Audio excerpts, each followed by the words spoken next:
Assalamualaikum warahmatullahi wabarakatuh. Saya Citra Pertika Dwi dari kelas TBio 3. Di sini saya akan menjelaskan 6 materi soal UAS yang sudah diberikan di Google Classroom.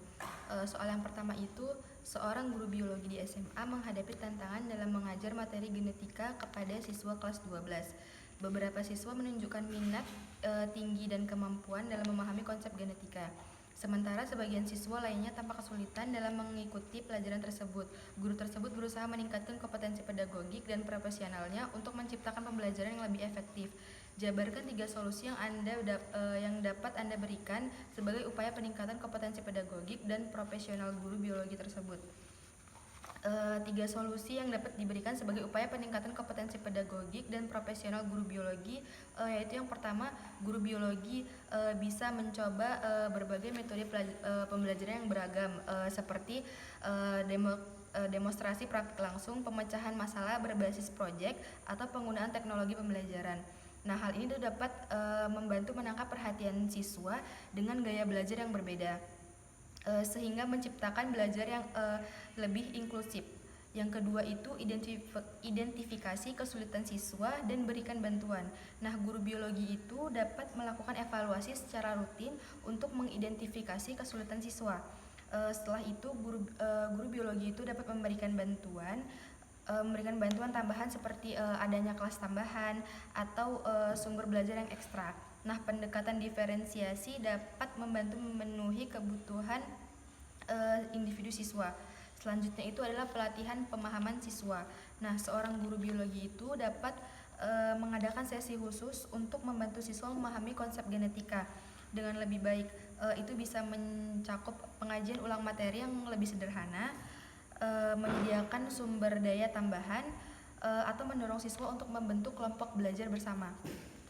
Soal yang kedua yaitu buatlah peta konsep salah satu materi biologi yang akan kalian pahami sebagai bentuk pemahaman kompetensi profesional seorang guru biologi. Nah, di sini saya mengambil materi respirasi. Nah, di sini saya sudah membuat peta konsepnya seperti yang ada di belakang saya. Respirasi itu adalah proses pembakaran atau oksidasi senyawa organik di dalam sel guna untuk memperoleh sebuah energi. Nah, yang pertama itu ada sistem respirasi pada manusia. Nah, jalur udara pernapasan untuk menuju sel-sel tubuh itu dimulai dari rongga hidung, kemudian faring atau rongga teka, kemudian laring, trakea atau batang tenggorokan, bronkus, paru-paru, lalu ke alveolus, dan selanjutnya ke sel-sel tubuh. Selanjutnya alat-alat pernapasan pada manusia itu ada rongga hidung, paring, laring, trakea, bronkus, bronkeolus, dan paru-paru. Nah, selanjutnya itu ada mekanisme pernapasan. Nah, mekanisme pernapasan ini terbagi atas 2 bagian, yaitu pernapasan dada dan pernapasan perut. Nah, pernapasan dada ini melibatkan otot yang berperan aktif dalam pernapasan dada ini yaitu otot tulang antarusuk. Sedangkan pernapasan perut itu otot yang berperan aktif adalah otot diafragma dan otot dinding rongga perut. Selanjutnya itu di dalam pernapasan dada dan pernapasan perut itu terdiri atas inspirasi dan ekspirasi. Nah, inspirasi itu proses masuknya udara ke sel-sel tubuh. Nah, sedangkan ekspirasi itu adalah keluarnya udara dari tubuh ke mulut. Selanjutnya itu ada kelainan penyakit pada sistem respirasi manusia. Itu ada asma, bronkitis, emfisema, kanker paru-paru, radang, keracunan paru-paru, TBC, dan pneumonia. Selanjutnya itu ada sistem respirasi pada hewan. Nah, macam-macam alat respirasi pada hewan itu bisa bernapas menggunakan paru-paru, insang, trakea, dan juga kulit. Yang pertama itu alat pernapasan pada burung. Alat pernapasan pada burung itu burung mempunyai alat pernapasan khusus yaitu pundi-pundi udara.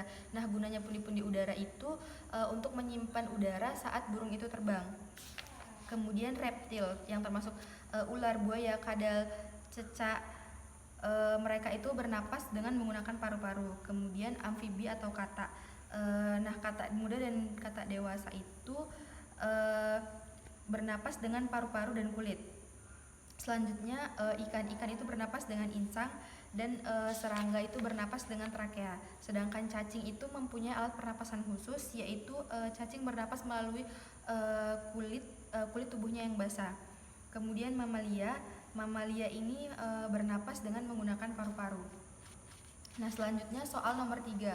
Seorang guru biologi di SMA menghadapi tantangan dalam membangun hubungan positif dengan siswa dan menciptakan lingkungan yang mendukung.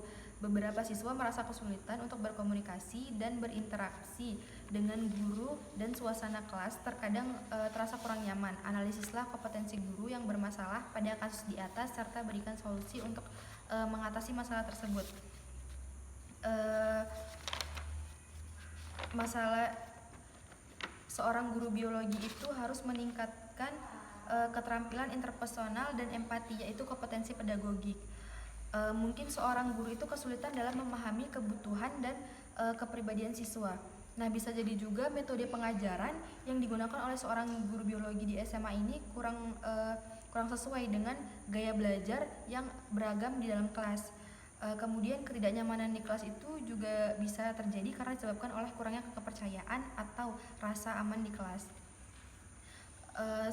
Solusi yang bisa diberikan yaitu guru biologi itu bisa membuat sesi individu dengan siswa, yaitu memahami preferensi komunikasi siswa dan menyesuaikan pendekatan antara guru dan siswa untuk menciptakan hubungan lebih akrab. Kemudian itu mengidentifikasi gaya belajar siswa secara individu, menggunakan metode pengajaran dan memberikan dukungan bagi siswa yang kesulitan.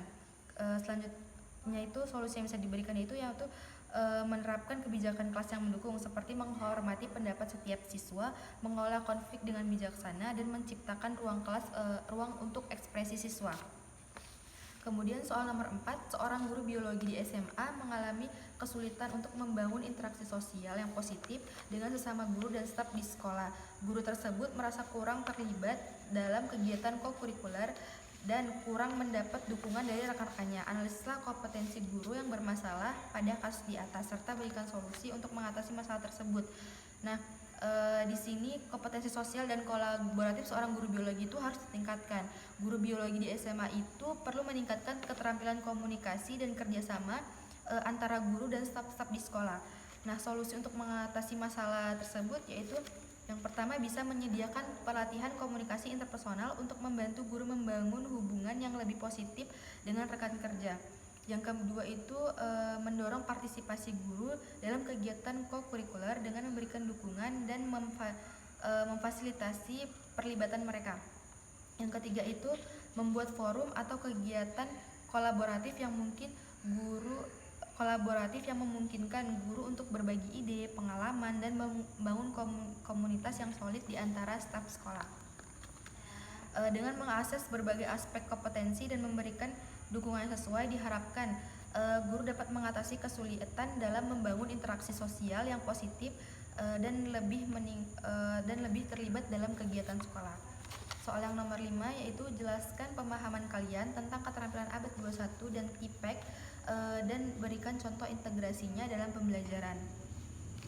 Nah, keterampilan abad 21 itu melibatkan kemampuan berpikir, kolaborasi, kreativitas, komunikasi, literasi digital, dan pemecahan masalah. Nah, keterampilan abad 21 ini melibatkan serangkaian keterampilan esensial untuk kesuksesan dalam konteks masyarakat dan pekerjaan modern. Nah, sedangkan TIPEC itu kepanjangan dari Technological, Pedagogical, Content, Knowledge.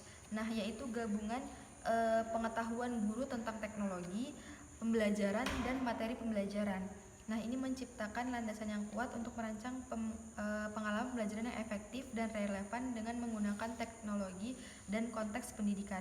Nah, contoh integrasinya itu dalam pembelajaran yaitu seorang guru biologi itu memanfaatkan aplikasi simulasi untuk mengajarkan konsep biologi yang kompleks.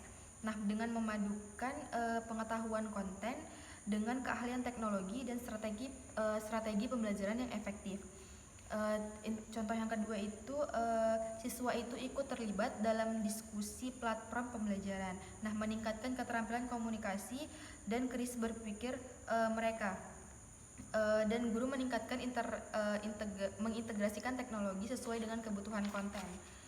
Selanjutnya yang keenam itu jelaskan secara singkat proses dan hasil pelaksanaan mini riset MK Properti Keguruan yang telah kalian lakukan.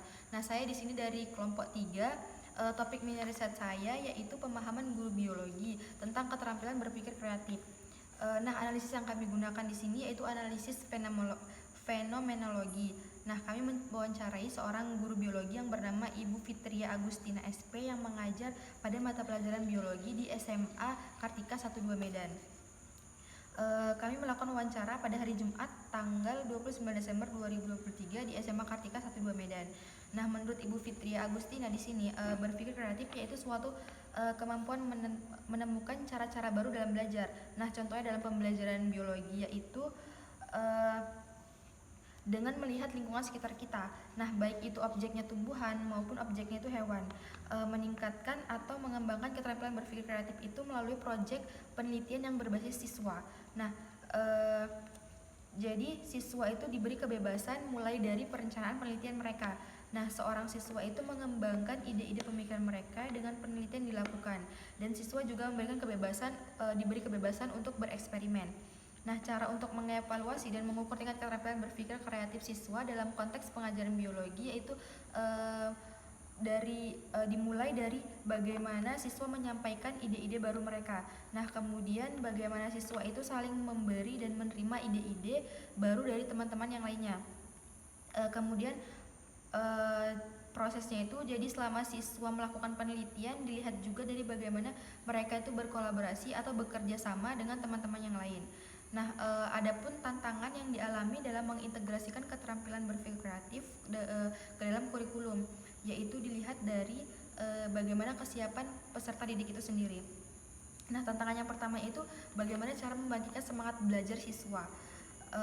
Karena siswa sekarang itu kan sudah mulai lalai dalam belajar karena sudah terpengaruh oleh digital yaitu handphone. Nah, cara mengatasinya itu kita sebagai guru biologi itu yaitu memberikan video pembelajaran sesuai dengan materi yang sedang kita ajarkan. Nah, karena dengan begitu siswa itu jadi lebih tertarik dengan pembelajaran dan bisa membangkitkan semangat belajar siswa. Baiklah, hanya itu yang bisa saya jelaskan. Kurang lebihnya saya mohon maaf. Wassalamualaikum warahmatullahi wabarakatuh.